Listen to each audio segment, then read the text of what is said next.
Yo, what's going on guys? RAMPAGE here. Welcome back to another video for Monster Hunter Rise Sunbreak. And in this one, I want to talk about 7 more things that we've now learned, both from a combination of playing the game myself. Of course, if you guys caught our recent hands-on preview, you'll know that we had a chance to play Sunbreak for a limited period of time. And of course, I've posted a few videos since then. This will of course not include any new gameplay because we can only share so much with you, but I will be reusing the gameplay that I have shown. Anyway, that being said, there have also been some media interviews that have also shared some additional information, so I thought I would tie together 7 interesting things we now know about the game based on a combination of us playing it and media as well. If you guys do enjoy this, a like would be super appreciated. Comment down below, let me know what you guys think so far. Did you enjoy the gameplay? What are you still hoping to see?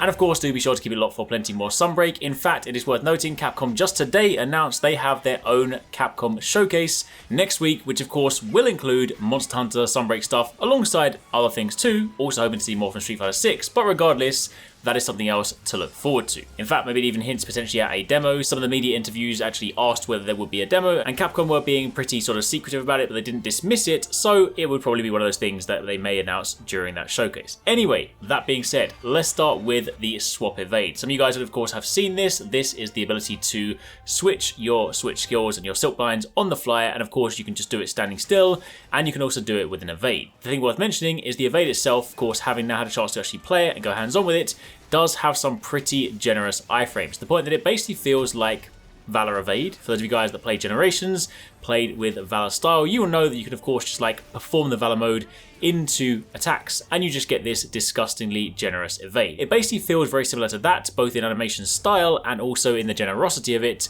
Plus, this does also pair very nicely with the Lunagaran armor set bonus, which further amplifies that. In addition to this, they have also confirmed that there will be no master rank Rampage, but Rampage weapons will still have uses, so don't go suddenly thinking that you need to dismantle your Rampage weapons because they've gone to waste, because they have not. They will still be valuable, but the actual Rampage nature itself is not going to be returning.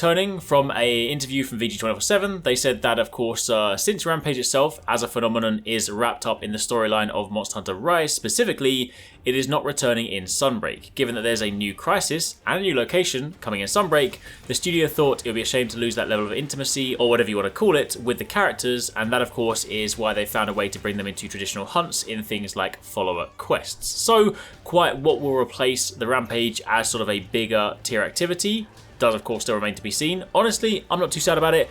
Rampages were fun for a little bit, but I'll be honest that after a while they did get a little bit tiresome, and they were never sort of the thing that I personally would want to run on repeat. Of course, it's always nice to have a variety of content, but I'm definitely much more excited to see how they're spinning it this time around in Sunbreak.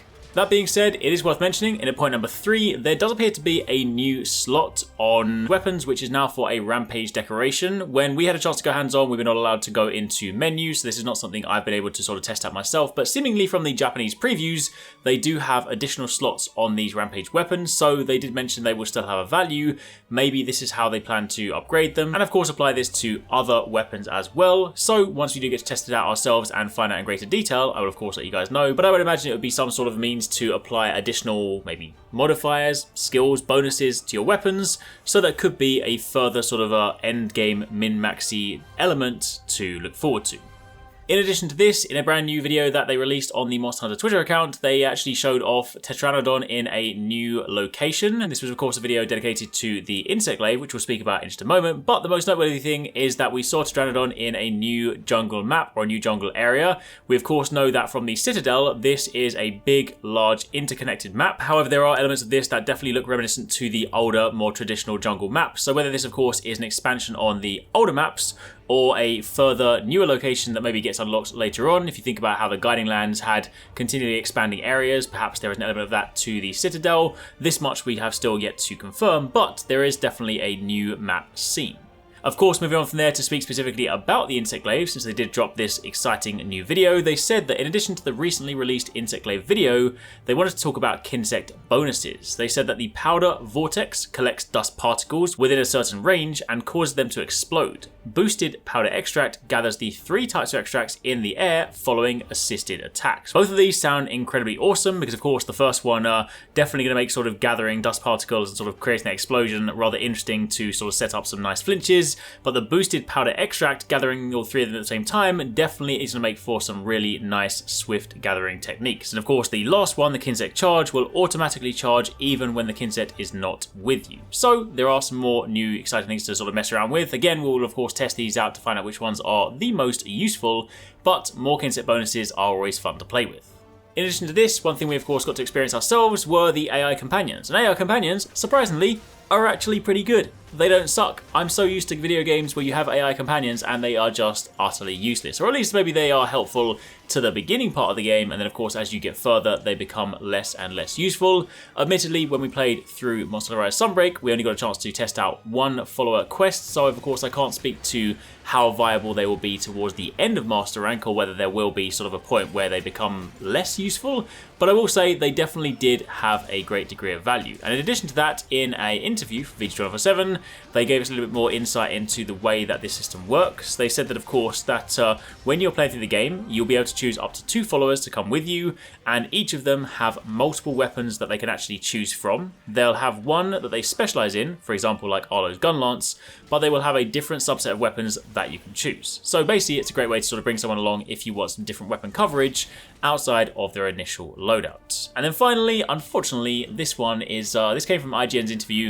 and that is the fact that there will be no LAGIACRUS. This is look, right, LAGIACRUS is one of my favorite monsters. I've done these videos before on my favorite monsters, and it is always a crying shame. However, they specifically said in an interview with Tsujimoto, he said that unfortunately LAGIACRUS is just a very technologically difficult monster to implement. It's very sort of snake-like, and its parts are all kind of touching the ground at different moments, so it's actually very sort of like writhing on the ground based monster.